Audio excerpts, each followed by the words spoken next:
Hello बच्चों, welcome to Aspire academy. मेरा नाम है एम के सर। क्या हाल है? उम्मीद करते हैं आप सब बहुत अच्छे होंगे, बहुत अच्छे होंगे।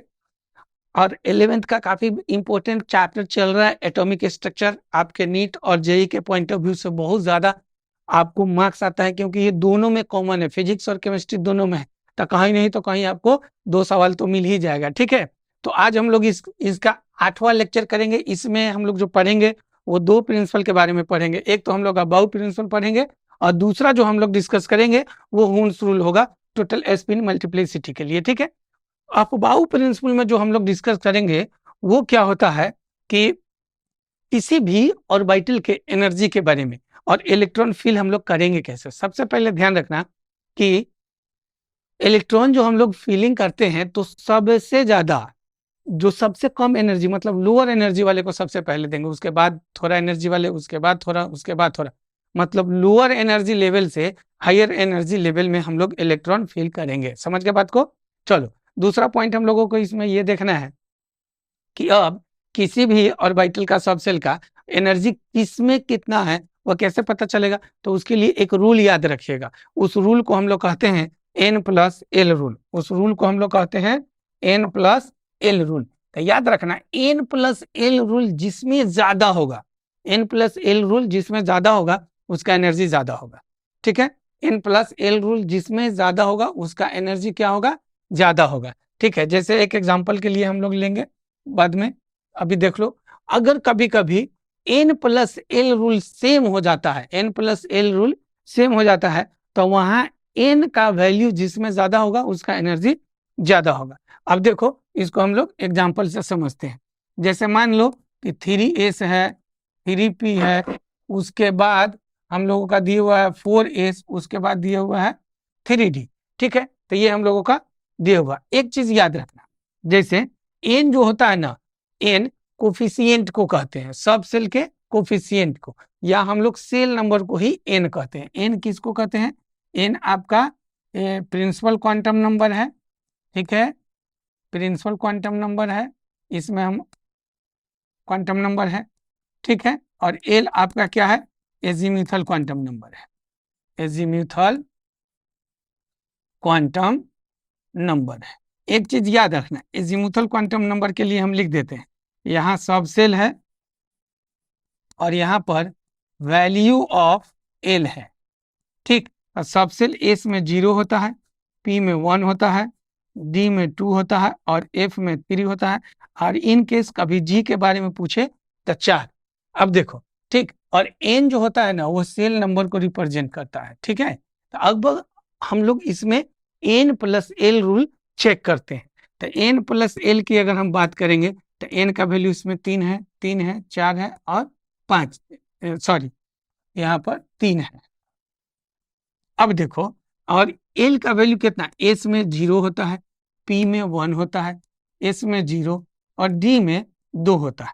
तो यहाँ से देखो तो N+L रूल, इसका 3 आ जाएगा, इसका 4 आ जाएगा, इसका भी 4 और इसका कितना हो जाएगा? 5।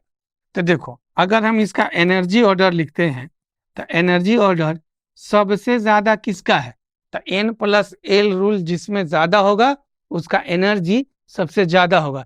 तो 3D में सबसे ज्यादा N+L रूल है, तो 3D का एनर्जी सबसे ज्यादा होगा।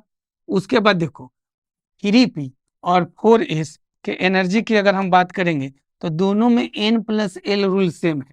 तो जब दोनों में N+L रूल सेम हो जाएगा तो वहां सिर्फ आपको देखना है कि n का वैल्यू किस में ज्यादा है।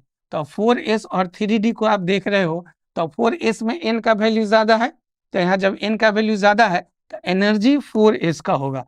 4 उसके बाद हो जाएगा फिर 3p और 3p के बाद हो जाएगा 3s। ये हम लोगों का एनर्जी ऑर्डर है। और जो एनर्जी ऑर्डर होगा ठीक उसका ऑपोजिट होगा इलेक्ट्रॉन फिल करने का ऑर्डर। ठीक है, तो क्या हो जाएगा? इलेक्ट्रॉन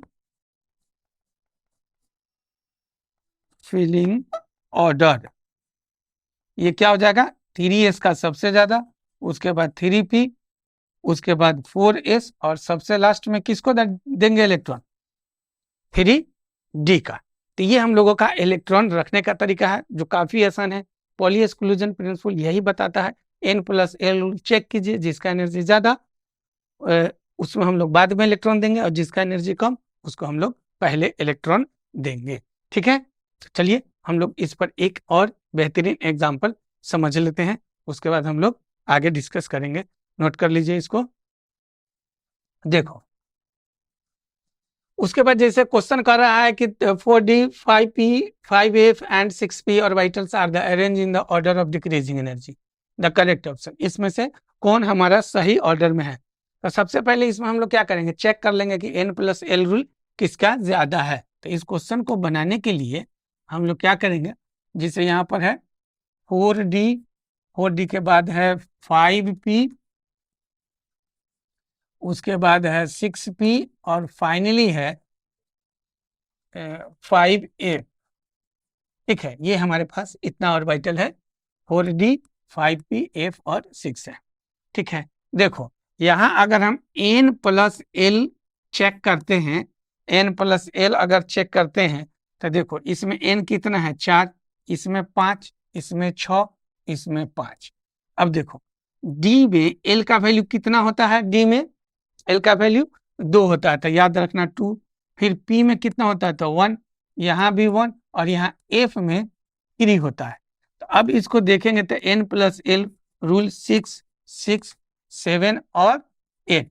तो सबसे ज्यादा जो एनर्जी है वो किसमें है, 5f में। तो एनर्जी ऑर्डर की अगर हम बात करेंगे, एनर्जी ऑर्डर, तो वो सबसे ज्यादा हो जाएगा 5f। 5f के बाद जो हमारा होगा वो हो जाएगा 6p। अब 6p में देखो, अब इस केस में ये और ये दोनों में n+l रूल बराबर है।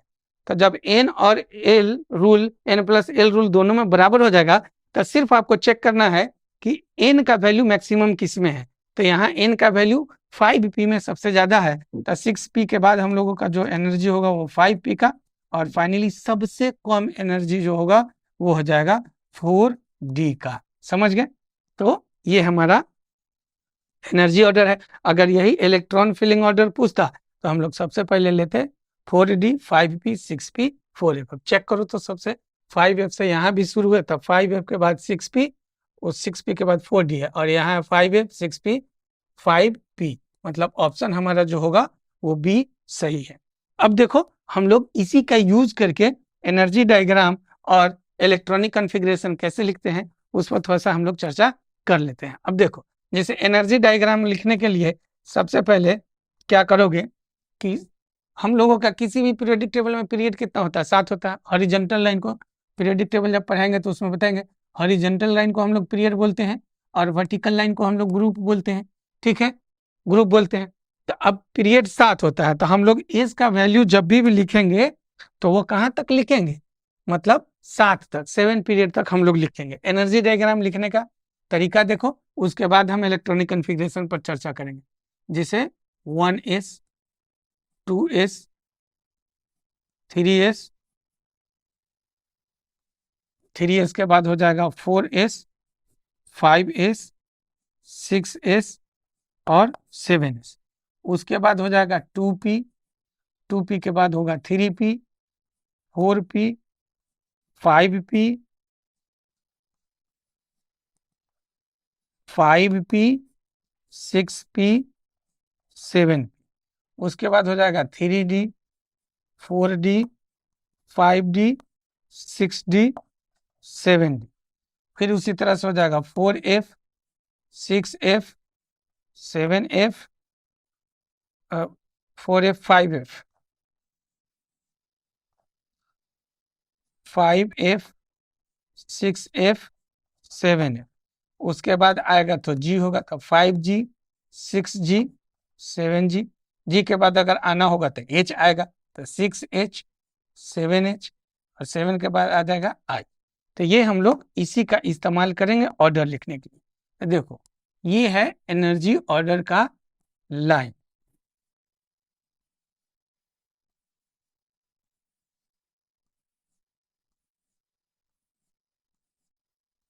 ठीक, इसमें जो हम लोग इलेक्ट्रॉन फिलअप करेंगे वो सबसे पहले 1s 2s 3s 3p 4s, ये हमारा ऑर्डर है। एक एक लाइन जब कंप्लीट हो जाएगा तब इसमें आना। ठीक है, एक एक लाइन को कंप्लीट करेंगे, ये हमारा एनर्जी ऑर्डर है। अब किसी भी एलिमेंट का इलेक्ट्रॉनिक कॉन्फ़िगरेशन बहुत आसान होगा। इसमें एक चीज याद रखना, जैसे यहां पर सब सेल है, सब सेल है, और ये है कहां से वर्ड आया हुआ है, कम्स फ्रॉम। और एक चीज और याद रखना कि मैक्सिमम नंबर ऑफ इलेक्ट्रॉन। देखो तो नोन जो सेल है ना, नोन, वो एस पी डी एफ और मैक्सिमम हम लोग जी तक जाते हैं, एच आई का उतना काम नहीं है। तो इसमें अगर हम बात करेंगे एस के लिए, तो एस जो वर्ड आया हुआ है वो शार्प से आया हुआ है, इसमें हम इलेक्ट्रॉन 2 रख सकते हैं। और पी जो होता है ना, वो प्रिंसिपल से आया हुआ है, इसमें 6 इलेक्ट्रॉन रख सकते हैं। डी डिफ्यूज्ड से आया हुआ है, डिफ्यूज्ड से, इसमें हम 10 इलेक्ट्रॉन रख सकते हैं। एफ जो होगा वो फंडामेंटल से आया हुआ है, फंडामेंटल, इसमें हम इलेक्ट्रॉन की संख्या बेटा 14 रख सकते हैं। जी अभी आया नहीं है, आएगा, तो जब भी आएगा तो ये जनरल वर्ड से आएगा। ठीक है, कैसा आएगा, जनरल वर्ड से आएगा, और इसमें हम 18 का इलेक्ट्रॉन रखते हैं। तो डिफरेंट, अगर डिफरेंस देखिएगा ना, डिफरेंस दोनों के बीच में, तो हमेशा कितना का डिफरेंस मिल रहा है, 4 का। अगर इसके बाद, जैसे जी के बाद अगर हमसे कोई पूछता कि एच में सर बताइए कितना इलेक्ट्रॉन होगा, तो हम इसमें क्या करेंगे, 4 ऐड कर देंगे तो 22 हो जाएगा। तो ये हमारा नंबर ऑफ इलेक्ट्रॉन्स है, ये एनर्जी डायग्राम है। अब इसके अकॉर्डिंग अगर हम देख रहे हैं तो सबसे लोएस्ट एनर्जी किसका है, 1s का, और हाईएस्ट कितना है, 7i का। तो इलेक्ट्रॉनिक कॉन्फ़िगरेशन जब हम लोग लिखेंगे तो 1s को पहले, तब 2s, तब फिर 2p, तब फिर 3s, 3p, 4s, 3d, 4p, 5s, 4d, 5p, 6s, इस तरह से हम लोग क्रॉम वाइज लिखेंगे। समझ गए बात को। तो अब इसका यूज हम लोग करेंगे इलेक्ट्रॉनिक कॉन्फ़िगरेशन में। ठीक है, तो देखिए इसको बहुत अच्छे से याद रखना। ठीक, अगर इधर तक नहीं जा रहे हो तो कम से कम एफ तक जरूर याद रखना, ये बहुत इंपॉर्टेंट पॉइंट है। नेक्स्ट हम लोग अब इलेक्ट्रॉनिक कॉन्फ़िगरेशन देख लेते हैं। तो इलेक्ट्रॉनिक कॉन्फ़िगरेशन के लिए क्या है, इलेक्ट्रॉनिक कॉन्फ़िगरेशन पहला हम लोग लेते हैं कि फॉर न्यूट्रल एटम, न्यूट्रल, अगर हम न्यूट्रल की बात करेंगे, मतलब जिस पर कोई भी पॉजिटिव और नेगेटिव चार्ज नहीं हो, तो उसके लिए चर्चा करेंगे। तो लिखने का तरीका देखो, इलेक्ट्रॉनिक कॉन्फ़िगरेशन, जैसे मान लो कि हमको लिखना है सोडियम, तो सोडियम का कितना होता है, 11, मतलब इसमें इलेक्ट्रॉन 11 है, तो क्या हो जाएगा 1s। तो 1s में हम लोग कितना इलेक्ट्रॉन रखते हैं, 2, और उसके बाद हो जाएगा 2p, 1s के बाद हो जाएगा 2s। ठीक है, तो 2s, तो 2, और उसके बाद 2p में 6, और लास्ट कितना 3s1। जैसे ये हम एनर्जी डायग्राम को फॉलो कर रहे हैं, जो प्रीवियस कॉन्सेप्ट हम आपको बताए हैं उसी के अकॉर्डिंग एनर्जी डायग्राम से। देखिए पहले 1s, तो s में मैक्सिमम 2 इलेक्ट्रॉन, फिर उसके बाद 2s, तो s सब सेल है तो इलेक्ट्रॉन की संख्या उतना ही रहेगा।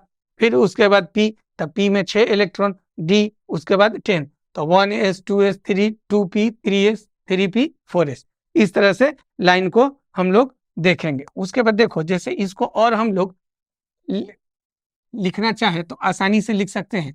जैसे देखो हीलियम, हीलियम का एटॉमिक नंबर कितना होता है, 2। हीलियम के बाद नियॉन, इनर्ट गैस है, तो ये हो जाएगा 3। ठीक है, उसके बाद है आर्गन, तो आर्गन के लिए कितना होता है बताओ, 18। और उसके बाद फिर देखो तो जेनॉन, क्रिप्टन, क्रिप्टन में होता है 36, और उसके बाद जेनोन, जेनेन में होता है 54, और उसके बाद होता है रेडॉन, लास्ट है, इसमें होता है 86। तो इस कॉन्फ़िगरेशन को हम लोगों को अगर लिखना होगा तो देखो यहाँ से लेकर यहाँ तक इलेक्ट्रॉन की संख्या कितना हुआ, 2 2 4 6 10। तो हम क्या करेंगे कि ब्रैकेट में लिख देंगे नियॉन, और उसके बाद 3s1। अब जैसे मान लो कि हमको कैल्शियम लिखना है, तो कैल्शियम का कितना होता है 20। ठीक है, तो 20, एक तो आप ऐसे लिख लीजिए 1s2 2s2 2p6 3s2 3p6 4s2। तो आपको पता है यहाँ तक कितना इलेक्ट्रॉन होगा, 18 इलेक्ट्रॉन होगा। तो हम लोग इसको क्या लिख सकते हैं और करके, AR4s2। ठीक है, AR4s2। अगर आपको देखना है, जैसे देख लीजिए रूबिडियम, तो रूबिडियम का कितना होता है 37, तो क्या हो जाएगा 1s2 2s2 2p6 3s2 3p6 4s2 3d10 3d के बाद जो होगा वो हो जाएगा 4p6 उसके बाद 5s1। ठीक है, तो अब देखो यहां से यहां तक आप काउंट करो तो 6 16 16 6 देखो 2 2 4 6 10 2 12 6 18 2 20 10 30 6 36। 36 किसका होता है? क्रिप्टन का। तो इसको अगर हम लोग दूसरे सेंस में लिखेंगे तो क्या हो जाएगा? AR और उसके बाद 5s1। ये भी एक तरीका है, आसान तरीका है। तो इसको तो जनरल वे में आप इलेक्ट्रॉनिक कॉन्फ़िगरेशन आप देख के लिख सकते हैं, इसमें कोई दिक्कत नहीं है। जैसे हम मान लो कि हमको लिखना है रेडियम का अगर हमको लिखना है रेडियम, यह 88 होता है। तो इसके बगल में कौन है? रेडोन है। तो इसका इलेक्ट्रॉनिक कॉन्फ़िगरेशन लिखेंगे तो Rn7s2, क्योंकि यह s ब्लॉक एलिमेंट है, तो s पर फिनिश हो जाएगा। 6 इसका हो गया तो एक आगे की तरफ चला जाएगा तो कितना हो जाएगा? 7 नंबर हो जाएगा। ठीक, ये एक इलेक्ट्रॉनिक कॉन्फ़िगरेशन है। दूसरा याद रखना कि ये 2 एलिमेंट में एक्सेप्शनल है, क्रोमियम और कॉपर में, तो वहां पर ध्यान देना, उसको हम लोग देख लेते हैं। इसको नोट कर लो, ठीक है, ये एग्जाम्पल को। उसके बाद देखो,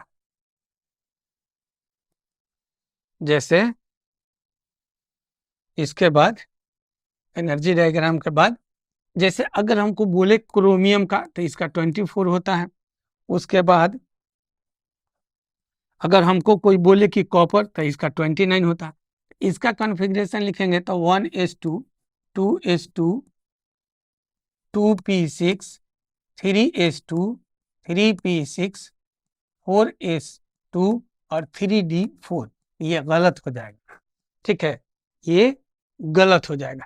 हम लोग एक्साइटेशन एनर्जी से, तो देखो क्रोमियम और कॉपर के लिए अगर हम लोग इसको लिख देते हैं 4s और 3d4 तो ये गलत हो जाएगा। यहाँ पर ध्यान देना कि क्रोमियम और कॉपर के कॉन्फ़िगरेशन में आगे हम लोग पढ़ेंगे stability of half cell excitation energy के साथ में, तो वहां पता चल जाएगा कि एनर्जी जो होगा वो डी वाले का ज़्यादा होता है और फुल फील्ड का ज़्यादा होता है हाफ फील्ड से। तो उस पर हम लोग चर्चा करेंगे। तो इसका सही जो कॉन्फ़िगरेशन होगा वो 1s2 होगा, 2s2 होगा, 2p6 होगा, 3s2 होगा, 3p6 होगा और 4s1 और 3d5 हो जाएगा। ठीक है, 3d5, तो ये करेक्ट होगा। देखो एनर्जी ऑर्डर के लिए याद रखना, एनर्जी ऑर्डर के लिए याद रखना कि F का सबसे ज़्यादा, उसके बाद D का, उसके बाद P का, और सबसे कम जो होता है वो S का होता है। उसी तरह से फिर फुल फील्ड जहां भी रहे उसका एनर्जी मैक्सिमम होता है किससे? हाफ फील्ड से, हाफ फील्ड से। तब देखो एस का बहुत कम है किससे? डी से। तो अगर हम एस का एक इलेक्ट्रॉन, हालांकि ये जो हम लिख रहे हैं ये एक्साइटेशन एनर्जी से होता है, जिसमें ज्यादा एक्साइटेशन होगा उसका एनर्जी ज्यादा होगा, जो हम लोगों का नेक्स्ट लेक्चर, जो इसका अंतिम लेक्चर होगा उसमें हम लोगों का डिस्कस करना है। यहाँ आप सिर्फ समझिए कि जैसे फुल फील्ड का हाफ फील्ड, उसके बाद पार्शियल फील्ड। तो पार्शियल फील्ड के लिए क्या हो जाएगा कि ये जब इसको जैसे हम एस का एक इलेक्ट्रॉन जंप करके अगर 3d को दे देते हैं तो स्टेबिलिटी बढ़ जाएगा, तो इसलिए हम लोग इसको काम करते हैं। और सिमिलर कॉपर के केस में होगा, क्या हो जाएगा? 1s2 2s2 2p6 3s2 3p6 4s2, तो 4s यहाँ पर 2 ना लिख के 1 लिख लेंगे, 4s1 और 3d10। तो ये दोनों आप कॉन्फ़िगरेशन याद रखिएगा, ठीक है। तो ये न्यूट्रल फॉर्म में था। अगर हमसे कोई केटायन और एनायन के बारे में पूछेगा तब भी कोई प्रॉब्लम नहीं है। आइए हम लोग देख लेते हैं, ठीक है। जैसे अगर हमको एनायन का लिखना है कॉन्फ़िगरेशन, अगर हमको एनायन का लिखना है, ठीक है ना, तो एनायन के लिए लिखना है, जैसे मान लीजिए कि नाइट्रोजन पर 3- चार्ज है, तो इसमें इलेक्ट्रॉन की संख्या कितना हो जाएगा? एक तो इसका एटॉमिक नंबर 7 पहले से और 3 किसी और से लिए हुआ है, तो कितना हो गया? 10 इलेक्ट्रॉन हो गया। तो एनायन वाले केस में आप इलेक्ट्रॉन पहले ही जोड़ देना, तो इसका कॉन्फ़िगरेशन अब लिखेंगे तो क्या हो जाएगा? 1s2 2s2 और 2p6। इसी तरह से अगर हमको Cl- का लिखना है, अब इलेक्ट्रॉन कितना हो जाएगा इसमें? 17 और +1, तो कितना हो गया? 18। तो क्या हो जाएगा? 1s2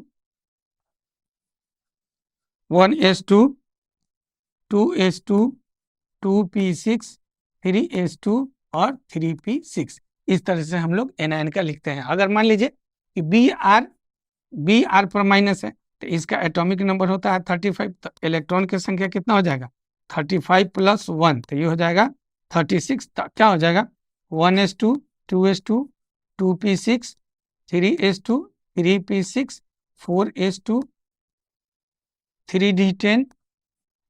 3d10 और उसके बाद हो जाएगा 5p6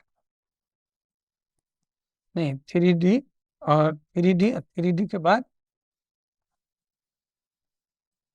3d10 और 4p6। ये इसका इलेक्ट्रॉनिक कॉन्फ़िगरेशन हो जाएगा एनायन का। केटाइन में याद रखना कि वहां पर इलेक्ट्रॉन पहले नहीं रिमूव करना है। अगर हम पहले इलेक्ट्रॉन रिमूव कर दिए तो हम लोगों का गलत हो जाएगा।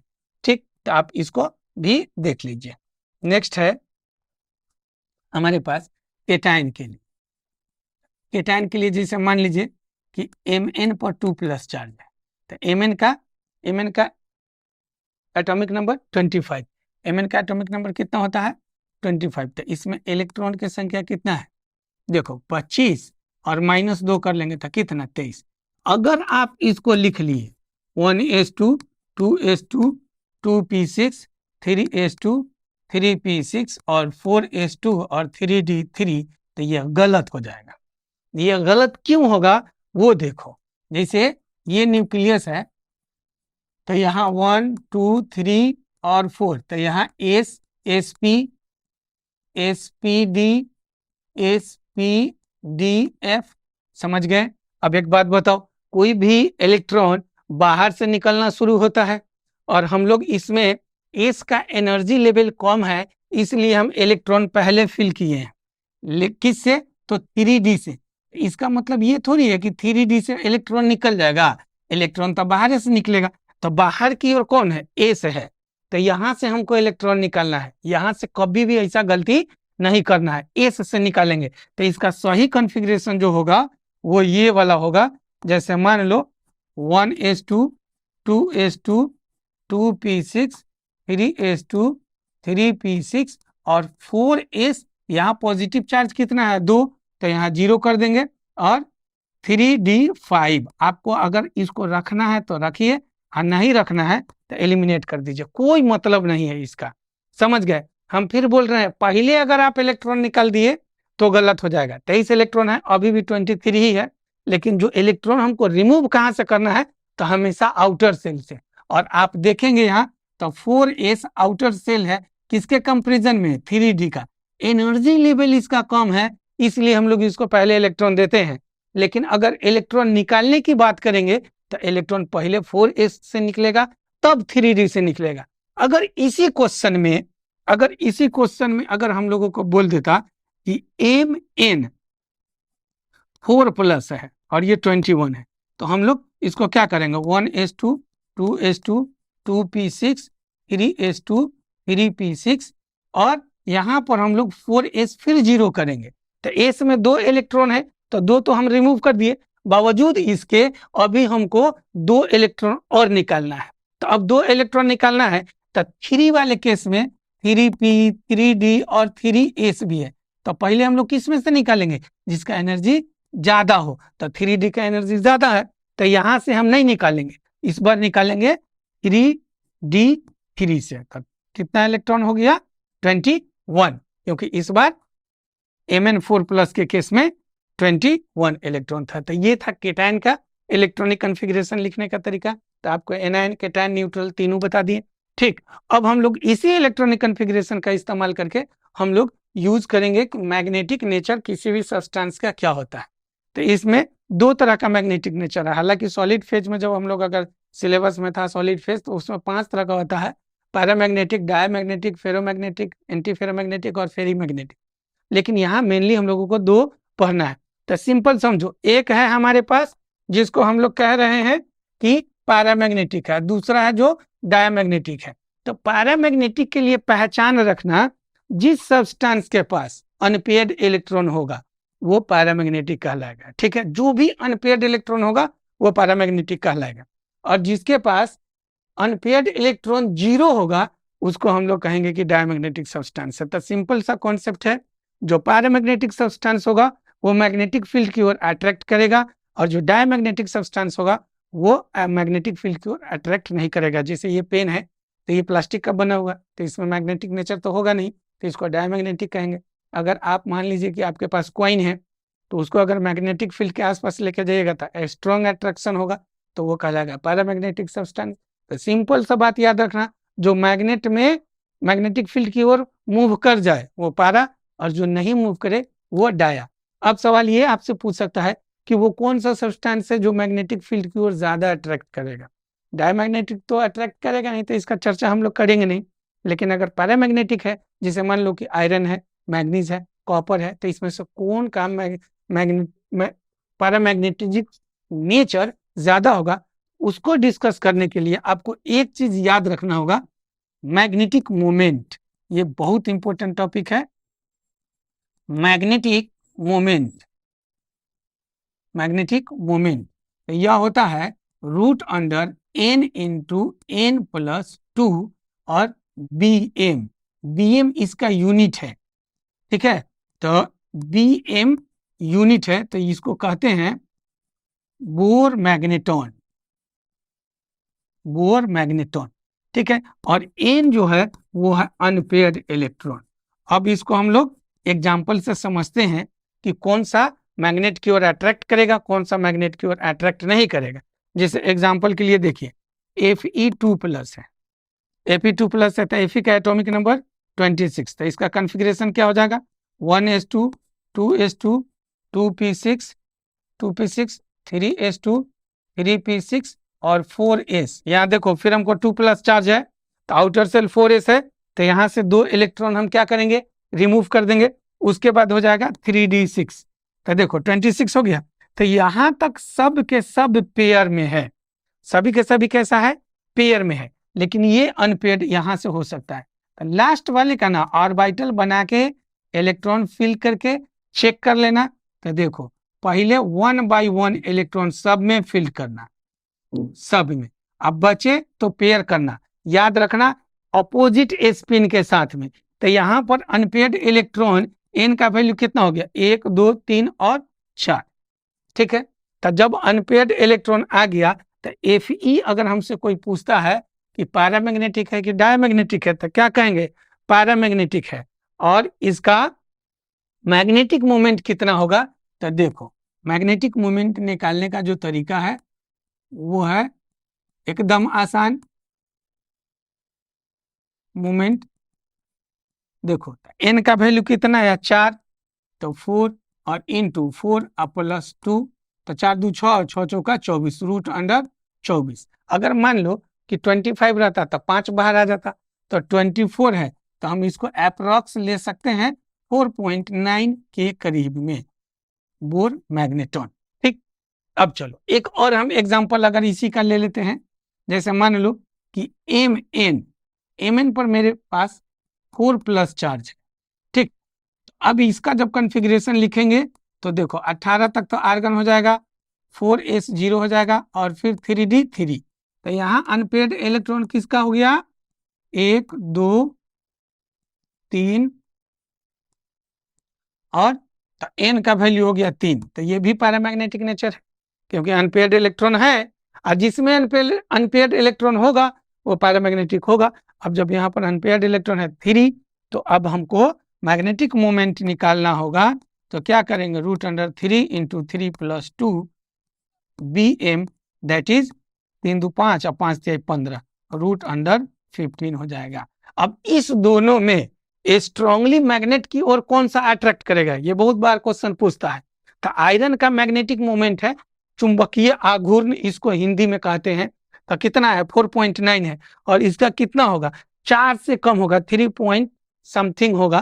तो एक बात बताओ, अगर इसमें अगर स्ट्रांग मैग्नेटिक सब्सटेंस अगर हमसे पूछता तो हम किसका लेते हैं, आयरन का लेते हैं, ठीक है, और तब इसका लेते हैं। तो अगर 4-5 सब्सटेंस दे, आपको ऑर्डर पूछे कि कौन सा मैग्नेट की ओर स्ट्रांगली अट्रैक्ट हो रहा है, या ऑर्डर में सजा दीजिए, उम्मीद करते हैं कि आप बना देंगे, कोई प्रॉब्लम नहीं होने वाला है। और जिसमें सब के सब पेयर आएगा उसको बोल देंगे हम लोग कि यह डायमैग्नेटिक सब्सटेंस है। ठीक है, तो ये हम लोगों का काफी इंपॉर्टेंट और बेहतरीन टॉपिक था। ठीक, इसके बाद हम लोगों का एक क्वेश्चन है, जैसे मान लो कि maximum number of electrons in a subshell with n is equal to 4 and n l is equal to 3। तो कुछ नहीं करना है, इसमें भी n इज इक्वल टू दे दिए हुआ है, n इज इक्वल टू दिए हुआ है कितना, तो 4, और l इज इक्वल टू दिए हुआ है 3। इसका जो सब सेल होगा, सब सेल जो होगा वो कौन सा हो जाएगा, सब सेल, तो ये हो जाएगा 4 और f, तो 4f था। f में मैक्सिमम इलेक्ट्रॉन की संख्या कितना होता है, 14, मतलब ऑप्शन नंबर ए आपका सही आंसर है। ठीक है, कहीं से कोई दिक्कत नहीं है।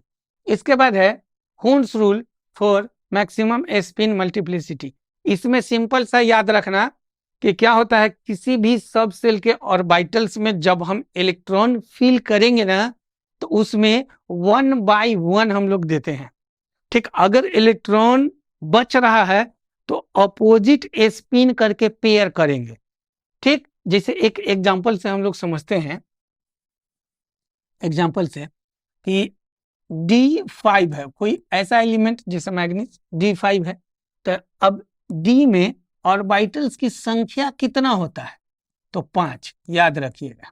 ठीक, तो हम लोग इसको इस तरह से पुट करेंगे। देखो एक बात और याद रखना, बहुत सारे लोग इसको हाफ एरो से भी रिप्रेजेंट करते हैं, कोई दिक्कत नहीं है, कोई दिक्कत नहीं है। आप हाफ से करो या फुल से करो, कोई दिक्कत नहीं है, आपकी मर्जी। जैसे मान लो 1 1 1 1 1, तो ये हमारा सही वे है। ठीक है, इसको हम लोग कहेंगे कि करेक्ट वे है, सही तरीका है इलेक्ट्रॉन भरने का। या आप चाहते तो सबके स्पिन को पलट के लिख सकते थे, सबका जैसे जितना भी स्पिन अप डायरेक्शन में है उस सब को हम लोग पलट के डाउनवर्ड डायरेक्शन में कर देते हैं, एंटी क्लॉकवाइज में, तब भी हमारा सही होता है। लेकिन इसके अलावा जैसे 1 2 3 5, अगर हम इसको ऐसे कर दें तो ये गलत हो जाएगा, कि जैसे स्पिन अपोजिट हुआ वही खट से ये इलेक्ट्रॉन इसमें आ जाएगा। तो हुन्स रूल क्या कहता है कि 1 बाय 1 इलेक्ट्रॉन सभी ऑर्बिटल में भरिए, अगर बचेगा तो पेयर कीजिएगा, नहीं बचेगा तो पेयर करने का जरूरत नहीं है। और जब इलेक्ट्रॉन हम लोग फिलअप करेंगे तो याद रखना है कि स्पिन सबका सेम होना चाहिए, तो ये भी गलत तरीका है। अगर हम लोग इसको इस तरह से कर ले, जैसे मान लो कि एक ही में 2 इलेक्ट्रॉन कर दें और बाकी सबको इस तरह से, ये भी गलत है। ठीक है, या आप इसको इस तरह से करते हो, जैसे इसमें हम 1 दे दिए और इसमें हम 2 दे दिए, आप ही इन लोग का अपोजिट कर दिए, तो ये भी गलत है। सही तरीका एक ही है। अब जैसे इसमें आपको समझ में आएगा, जैसे हम D8 लेते हैं, D8 लेते हैं, ठीक है, तो अब D8 की बात करेंगे तो ऑर्बिटल्स तो इसमें भी कितना होगा, 5 होगा, 1 2 3 और 1 5। तो देखिए यहाँ भी जो हम लोग करेंगे इलेक्ट्रॉन फिलअप, वो कैसा करेंगे, 1 बाय 1, 1 बाय 1। अब हमारे पास इसमें रेस्ट 5 इलेक्ट्रॉन तो फिल कर दिए, तो बचा हुआ कितना है, 3 है। तो अब हम लोग क्या करेंगे, अपोजिट स्पिन में, सेम स्पिन में कीजिएगा तो वो अफबाऊ प्रिंसिपल, तो वो एनर्जी को बताता है, और पॉली एक्सक्लूजन प्रिंसिपल फेल हो जाएगा। पॉली के अकॉर्डिंग एक ऑर्बिटल में 2 इलेक्ट्रॉन का स्पिन सेम नहीं हो सकता है। तो हमेशा याद रखना है कि जब भी पेयर करें तो हम अपोजिट करेंगे और रेगुलर करेंगे, ये नहीं कि एक यहाँ दे दिए, एक यहाँ दे दिए, एक यहाँ दे दिए, ऐसा बिल्कुल नहीं करेंगे, रेगुलर करेंगे। तो ये हम लोगों का इलेक्ट्रॉन फिलअप करने का बेहतरीन और सही है, जो किसने दिया था, हुन्स रूल ने दिया था। ठीक है, हुन्स रूल दिया था। इसी में अगर हम लोग स्पिन मल्टीप्लिसिटी की बात करेंगे तो टोटल स्पिन मल्टीप्लिसिटी होता है, टोटल स्पिन मल्टीप्लिसिटी वो होता है 2s + 1, या और आप इसको लिख सकते हो plus minus half into unpaired electron, दोनों सेम है। Unpaired electron. तो ये इसका फॉर्मूला है और इलेक्ट्रॉन भरने का तरीका है। उम्मीद करते हैं कि काफ़ी आप अच्छे से समझ गए होंगे, ठीक है। और हम एक बार फिर बोल रहे हैं, आपको जब भी अगर Ohm's rule, Pauli exclusion principle या आपको अबाउ प्रिंसिपल देखना है, तो उसके लिए डिस्क्रिप्शन बॉक्स में जाइए, क्वांटम नंबर का एक कंप्लीट लेक्चर है। क्वांटम नंबर देखने के बाद ही आप इस वीडियो को देखेंगे तो काफ़ी आपको ज़्यादा मजा आएगा, ठीक है। Thank you.